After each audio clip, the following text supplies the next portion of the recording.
He and Jim Baker were hosting a telethon in Florida, and he told Hahn he would pay her way if she wanted to join them. John said, how would you like this weekend to come down to Clearwater, Florida, and come and meet Jim Baker and take care of his kids for us while we go out and do this TV show and raise money? The young secretary was thrilled. Fletcher had brought her into the church, and Jim Baker explained God's will every week on TV. She trusted both of them completely. Fletcher told Hahn that Jim Baker was having trouble with his wife, Tammy Faye. Hahn was stunned to hear Fletcher say that Jim and Tammy Faye's marriage, which looked perfect on TV, was on the rocks. She's constantly telling him he's not man enough for her. And it was like, God, John, that's heavy, that's big. And he said, well, maybe you can cheer him up. So I said, sure. Hahn says that when they reached the hotel, things got even stranger. Hahn discovered Fletcher already had the key to her room. He made Hahn walk behind him through the lobby so no one would think they were together. Then in her room, Fletcher handed her a glass of wine and led her onto the balcony. From there, they waved to Jim Baker, who sat with his daughter Tammy Sue at the pool. I don't know what was going on, but I remember I felt like totally numb. So in walks Jim Baker, and at this point, I'm feeling so bizarre, like every part of me is numb. My mind is active, but my body is numb. But I'm going through the motions, like he shakes my hand, and the first thing he said is, I didn't know women from New York were so beautiful. Hahn was surprised to see how short he was, eye to eye with the 5'4" brunette. Both men seemed nervous as the three of them sat down. John Fletcher said, I can't believe it, this is perfect, you finally met. And he begins to tell me with Jim in the room, Jim's real unhappy with his wife. And I'm sitting there saying, God, don't let me fall off this chair, I'll be so embarrassed, because I felt dizzy, I began to feel nauseous, and everything about me began to feel numb. And he said, you know, Jim Baker really likes Beth. I was in this room, and I was just so thrilled to meet this person that I wasn't paying attention hardly to what was being said. Fletcher suddenly left the room. Hahn was alone with her idol, dizzy, confused, listening as Baker's conversation became more disturbing. According to numerous published reports, this is Hahn's account of what allegedly happened. He says, you know what I need? I need you to rub my back. I know all about you. I know you could be trusted. And I have to tell you something. Jessica, when you help the shepherd, you're helping the sheep. He said, do you know how many sheep I have? I said, millions. He said, that's right. And he says, I'm in a lot of pain right now. He says, I need you to help me. I said, well, how do I do that? Jim Baker tells a different story. He claims Hahn seduced him. But according to Hahn, at that moment, Fletcher walked back in with a bottle of skin lotion and gave it to her. What began as a spiritual journey for Hahn veered drastically off course. Coming up, Jim Baker and Jessica Hahn's encounter brings down an empire. Jessica Hahn was a 21-year-old church secretary from Long Island, a rabid fan of television evangelist Jim Baker.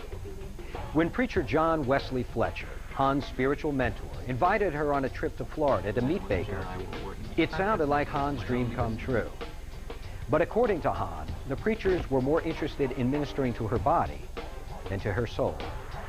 According to Hahn's account, Fletcher gave her a glass of wine as soon as she arrived at her Clearwater hotel room and waved Baker up from the pool, where the evangelist was relaxing with his daughter.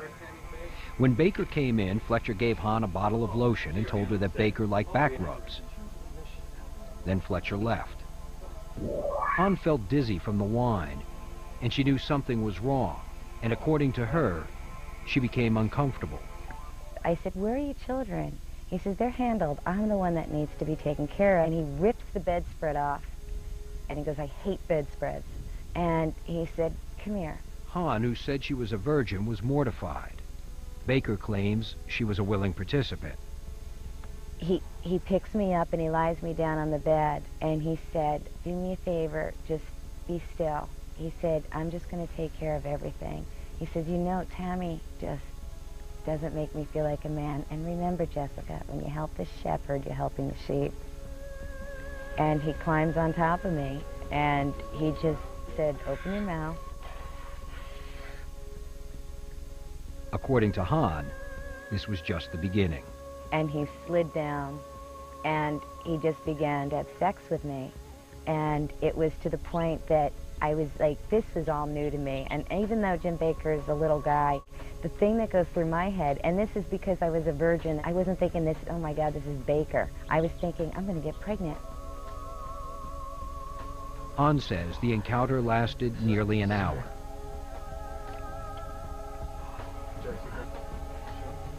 And he was just so persistent and kept saying to me that this would change his life, and that just hold on, Jessica, you know. Finally, it was over. Hahn says as she lay on the bed and wept, Baker allegedly used her brush to fix his hair. Baker thanked her and told her he wanted to see her again. Then he reminded her to watch that night on the telephone and went back downstairs to his daughter. According to numerous press reports, Hahn staggered into the shower and threw up. She washed off and got back into bed. But then the door opened and John Fletcher came in. Hahn begged him to help her get home. After all, Fletcher himself had baptized her into the church. She had always respected him. But Hahn says it was Fletcher himself who changed her ordeal from awful to unspeakable. John said, now we've got somewhere. He goes, honey, I'm not done. You're not just going to be with Baker and not me. And I said, you can't do this to me. I said, this is insane. This guy jumps on me. He pulls off whatever towel I had. He throws me down to the floor between the two beds, and he starts having sex with me to the point where my back is bleeding. Unlike Baker, Fletcher didn't leave when the sex was over. He pulled Hahn into bed with him and slept for an hour, then dressed for the show. Before he left, he set the television to the telethon channel so Hahn could watch. And she did, alone in the room, cold, bruised, and bleeding. She was astonished when Baker and Fletcher spoke on air about the great rest they'd both had that day. Fletcher even told Baker that God had ministered to them that day, and Baker agreed. Hahn couldn't believe her ears. She kept the telethon on just to reassure herself that Fletcher wasn't coming to her room again. But it turned out to be a false sense of security. Coming up, the secret leaks out, and it turns out everyone had something to hide.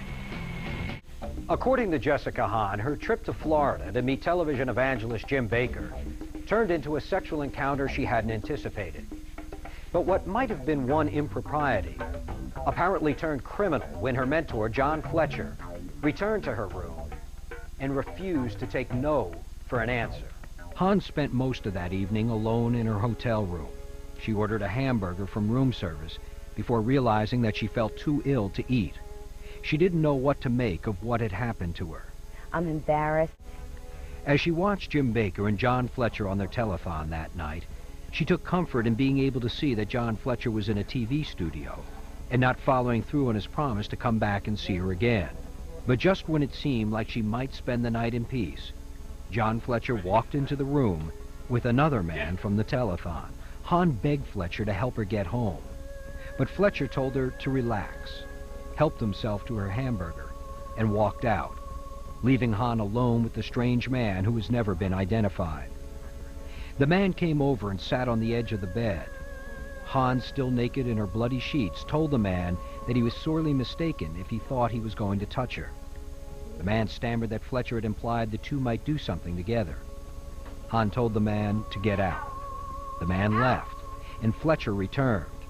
He told Hahn he was disappointed she had sent the strange man away. Then he gave her exactly $129 for plane fare. He also reportedly told her he and Baker would be in touch. Incredibly, Hahn kept silent about the incident for years. Believe me, I don't want people knowing about this. What does it look like when a girl goes to a hotel? In 1985, a concerned friend introduced Jessica to a law student, and he quickly became Jessica's legal advisor. With his help, Jessica made a $265,000 deal with Baker's ministry, PTL, to keep her secret for 20 more years. But rumors had already leaked out about Baker's one-day extramarital affair, and no one could stop the press from chasing them down. In 1987, the story broke in the Charlotte Observer. And the encounter in Florida wasn't the only salacious story that made headlines. We have to remember we have 3 people, all of whom are amazingly capable either of deceiving other people or deceiving themselves. So knowing the truth, I think, is impossible. There's some agreement on certain things. All 3 of them were there. Jim Bakker and Jessica Hahn had some kind of sexual encounter, and Jessica Hahn and John Wesley Fletcher later in that day had some kind of sexual encounter. Hahn's detractors got a big boost when journalists reported that Hahn had an intimate relationship with her hometown pastor, Gene Profeta, even before meeting with Jim Bakker. Gene Profeta and I just got close when I was 19 years old, because I figured he knows, he's raised me. Again, I think another another hole in her credibility, because she tries to portray herself as this sexual innocent, and yet we find out for 2 years before she meets Bakker, she's having, some kind of at least softcore sexual encounter with this minister. With the news media camped on her front lawn, Hahn's old life as a church secretary was gone forever. She put the final nail in the coffin herself in late 1987 when she announced that she was going to pose in Playboy. I think the reason I decided to pose for Playboy and not worry is I was you know what? This is for the people who told me to put Band-Aids over my nipples. These are the people who made me feel so inhibited and so insecure. I'm going to pose now in Playboy, and I'm just going to be myself, and I'm going to start over. It's and I'm doing this because I need money desperately. I think it gave her a whole new sense of self and a sense of self-esteem. The deal was worth nearly $1 million, and the enormous sales of the issue came as a surprise to everyone. Hahn became a media darling, and the former church secretary was remade as a bad girl. She was a frequent guest on the Howard Stern show and briefly dated screaming comedian Sam Kinison. But while Hahn was enjoying her new celebrity, Jim Bakker was coping with infamy. Despite Jessica Hahn's claim of rape, the man involved denied the allegation and no charge was ever filed. And yet the sexual affair that happened one summer day in Florida came back to haunt Jim Bakker. The PTL empire that Jim Bakker built from nothing fell to the ground. The ministry bankrupt. His flagship park, Heritage USA, was abandoned. A ghost town of a dream, overgrown and dilapidated in the South Carolina woods.